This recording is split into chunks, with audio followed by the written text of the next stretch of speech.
pada siang hari ini kami berlima ingin melakukan sebuah tugas bahasa Indonesia tentang berdebat. Sebelumnya perkenalkan, nama saya Solna dari tim netral. Nama saya El dari tim kontra. Dan saya Grace dari tim kontra. Saya Priyanka dari tim pro. Saya Sheila dari tim pro. Oke, sekarang kita langsung aja memulai acara berdebatnya.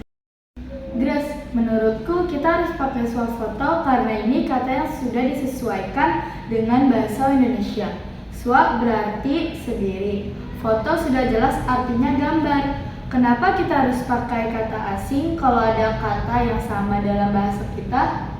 Tapi menurutku itu selfie lebih populer dan dikenal di seluruh dunia.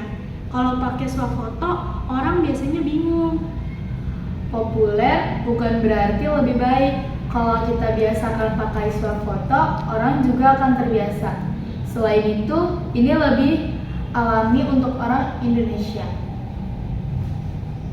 Tapi selfie juga terdengar lebih keren dan lebih singkat daripada swafoto. Itu cuma soal kebiasaan. Swafoto juga bisa terdengar keren. Apalagi kalau kita bangga sama bahasa kita sendiri. Negara lain juga menjaga bahasa mereka tanpa masalah. Oke sih, tapi aku lebih nyaman menggunakan kata selfie karena semua orang menggunakan kata itu.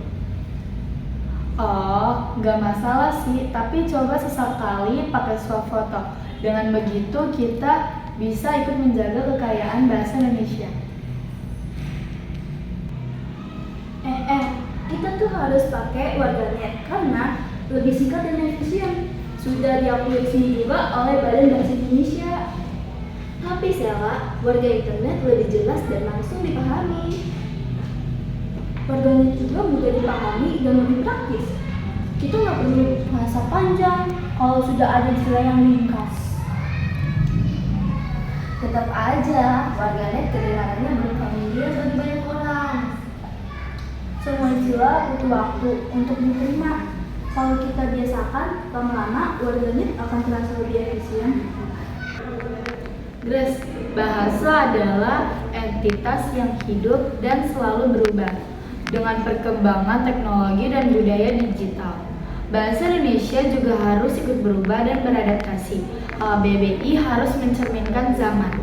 Tapi menurutku di dalam norma dan kesopanan, sebagian besar kosakata baru dari internet seringkali kurang memperhatikan norma dan kesopanan dalam bahasa.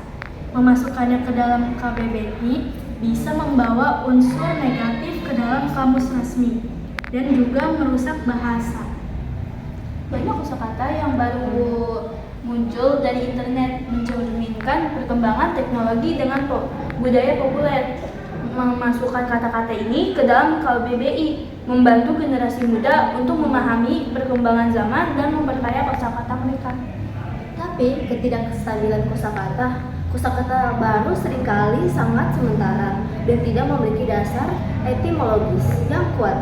Menambahkannya ke dalam KBBI dapat membingungkan pengguna bahasa dan merusak kualitas kamus. Dengan memasukkan kosakata baru, KBBI dapat menjaga bahasa Indonesia agar tetap hidup dan relevan.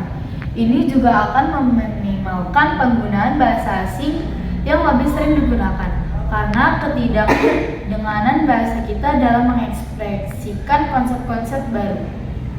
Tapi juga perlindungan dalam bahasa asing dengan masuknya kosakata baru ke dalam Kamus Besar Bahasa Indonesia juga beresiko menimbulkannya upaya kita untuk melindungi dan mempromosikan penggunaan kata-kata asli bahasa Indonesia ke dalam masyarakat.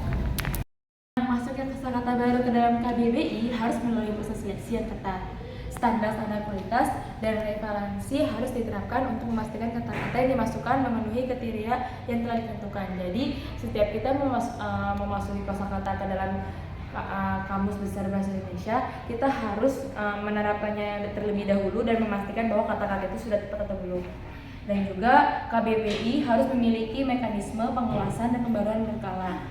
Kata-kata baru dapat dimasukkan jika mereka telah menjadi bagian integral dari bahasa dan masyarakat Indonesia. Jadi untuk memasukkan kata-kata itu ke dalam KBBI, kita tuh harus menggunakan tuh kata-kata baku dan kata-kata yang integral dan bahasa-bahasa masyarakat sehari-hari.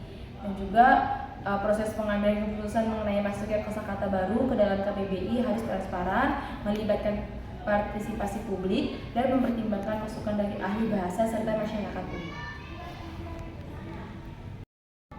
Sekian dan terima kasih kepada kami berlima telah berdebat dalam melakukan tugas bahasa Indonesia.